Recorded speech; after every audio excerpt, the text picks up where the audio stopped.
Good morning. I'm so glad to hear a Caribbean response, because we all know the Caribbean is where the world meets. You know, there's so much that's said about our region, but the people within our region come from every part of the globe. And over the last 300 years, the eclectic mix that has become our region is something which the world needs to take better notice of. So if you just look around you, you will see in this audience today people who have heritage from Europe, from India, from Africa, from Asia, all mixed and represented in the same person. And in this region, we are always doing things we are not meant to do. Marrying people we were not meant to marry. Going to school with people who were not meant to be with us. And this is a region where bacchanal always seems to reign at some stage or another. But it is that which gives our region its spice, its flavor, its passion, and its energy. And I often think that we are like the diamonds of the world. Many of you will know that graphite has 3 carbon atoms. And in fact, we're all made of carbon. But what is the difference between graphite and a diamond? 1 carbon atom. 1 carbon atom differentiates graphite from a diamond. And it's that eclectic mix which gives the diamond its strength, its power, and its beauty. And if you look at that diamond, it reflects every color of the rainbow. So although it looks clear, if you look beneath it, it'll sparkle red, blue, orange, purple, pink, and pure white. And if you think about our region, we are just like that. We have all the eclectic mixes, but it is our mix that makes us strong, makes us vibrant, makes us resilient, and the finest gem, a gem beyond price. I think one of the problems that we have is those of us who come from this region take it for granted. It's where east meets west, north meets south. And sometimes when other people look at us, the beauty of our environment obscures the amazing creativity that is ourselves. And right now, the world needs that understanding. Because for most people, difference is articulated and felt and touched at a distance.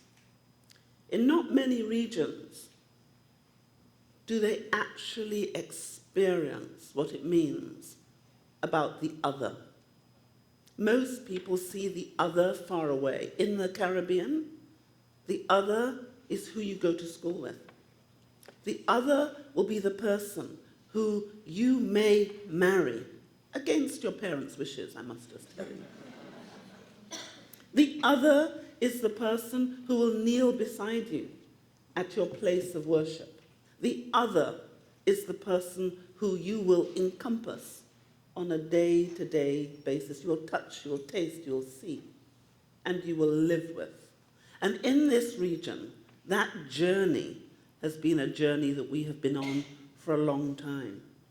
And if you look at our fusion that takes place in our music, in our food, think about the food in Trinidad.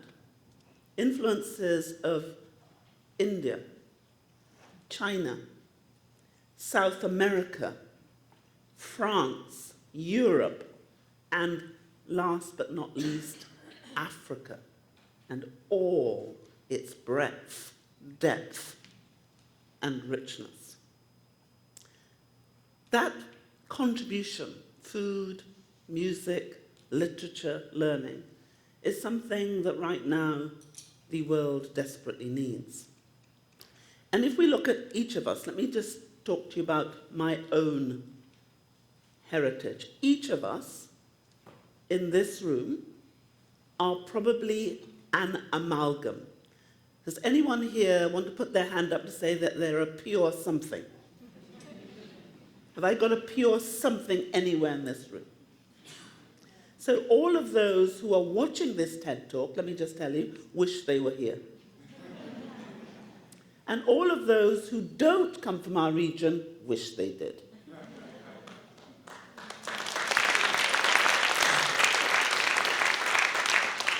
So I am a classic child of the Caribbean. Classic child of the Caribbean. I am the granddaughter of a French Dominican aristocrat whose family came to Dominica shortly after Columbus discovered it, the French. And my grandfather was someone, I think some people say much like me, doesn't obey anyone. So he was supposed to marry the daughter of an English duke. And in order to encourage him to do this and not to breach his promise, which he did, the Duke sent a battleship to Dominica. And my grandfather refused to marry, and his father had to pay the price. And I discovered it when I looked it up in the book. There was my grandfather, breach of promise, he's not marrying anybody. Who does he marry? Against the wishes of his family and against the wishes of hers. He marries a Bata Carib from Vieques, Delaford in Dominica, and they have 8 children, one of whom is my mother. So French marries Carib with a little African. So if you look at my cheekbones, here is my Carib. Here is my Carib. But I am the daughter of an Antiguan carpenter from St. John's. Antigua, and are there any Antiguans in this room? Well, my father comes from Point. And my father would say, Antigua me come from. Me stringberry here. And you can't export me like a bag of rice. I turn left, I turn right, I'm home. So, but he was the grandson of a Scot who was one of Her Majesty's judges who married out or did something else out.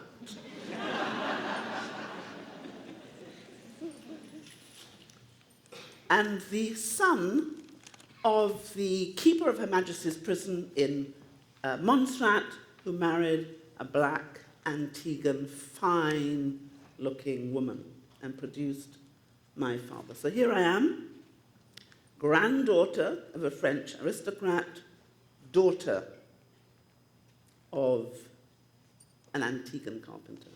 And I'm a classic Caribbean person, all mixed up. The mélange that makes me is a combination of all those cultures. But what did that amalgam teach me?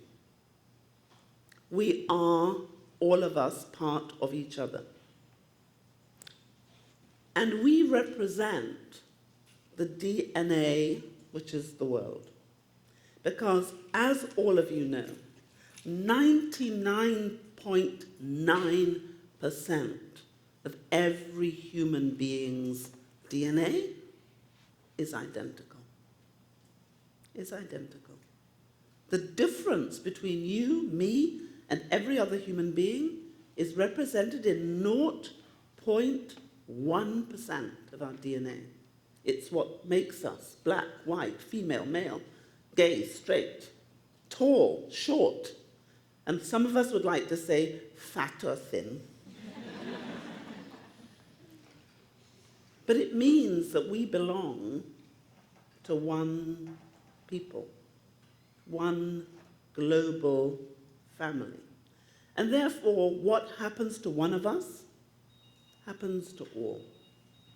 And there's a further difference that happens in this region, which is also represented in my family, because my mother was the child of devout Catholics. My mother went to Mass every morning, 6 o'clock, and she said the Angelus 4 times a day. 6, 12, 6, 12. And my father was an equally proud Protestant, because he was a Methodist. And when my mother and my father married, they had to have a papal dispensation, because this proud Antiguan wasn't becoming Catholic for anybody, you know. And the only way they could marry was when the Pope had to say, okay, 1937.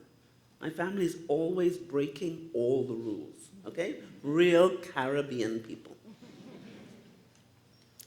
And from them came 12 children. So I am my parents' 10th only child.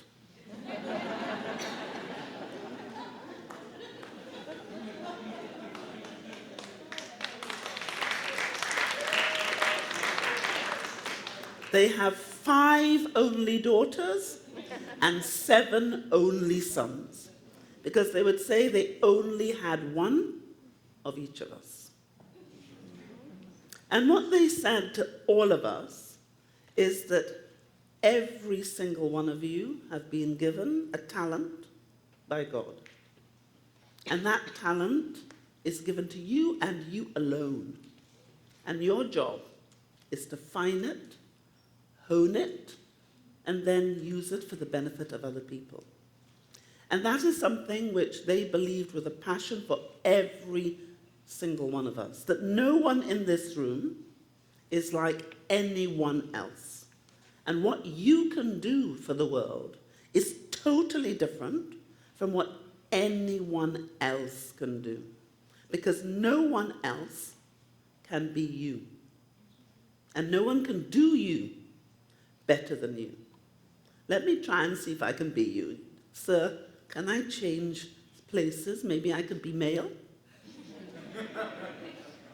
A challenge, but I can try. And madam, with the beautiful hair and the golden skin, you want to swap ages with me? So, no one can do you better than you. And what the world needs is each of us to be ourselves, because the contribution that we can make is something that nobody else can give. And if we think about the impact of that, it is something quite extraordinary. Because if we look at the problems of the world right now, we are in a dangerous position. The global plates are spinning, and much is moving. If you think about what happened between 1911 in Europe and 1914, there are some stark and frightening similarities. A rise in unemployment, fiscal insecurity, economic upheaval, growing xenophobia, the rise of the far right in France with Le Pen, in the United Kingdom with UKIP, who now have ministers, aspirations for ministers in the longer term, but they have some of their first MPs. So you can no longer dismiss the reality that is theirs. A rise happening again in Germany and across Europe. Real concern about the others who do not belong, migrants who need to go back. And yet when we look at our economic development, what we find is those economically successful projects are usually at the heart contributed to by either migrants or the children of migrants. They are the spice, like in our region, that gives it its piquancy, its ability to think outside the box. That difference is what makes the added value. And yet, what do we see in Europe? Fear of difference, anxiety about change. And when we look across the Arab world, we see the rise of ISIS, a corruption of what Islam truly is. It has nothing to do with the true faith of Islam, which is of peace and love and generosity. It's about death and destruction and hatred and bitterness.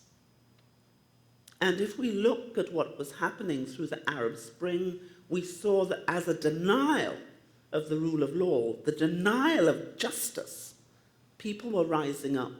And at the root of what happened through the Arab Spring, at its real core, was corruption.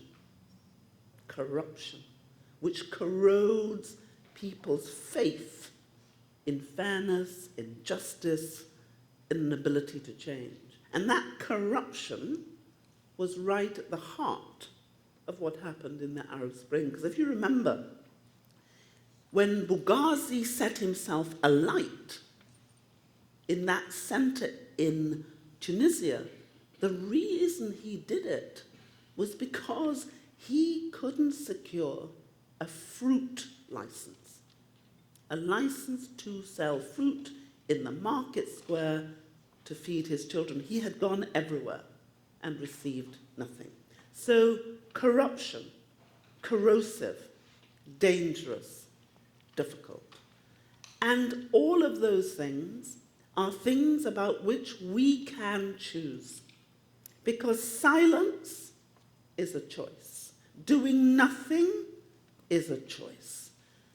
And I hope that all of us will decide that we do not wish to be silent.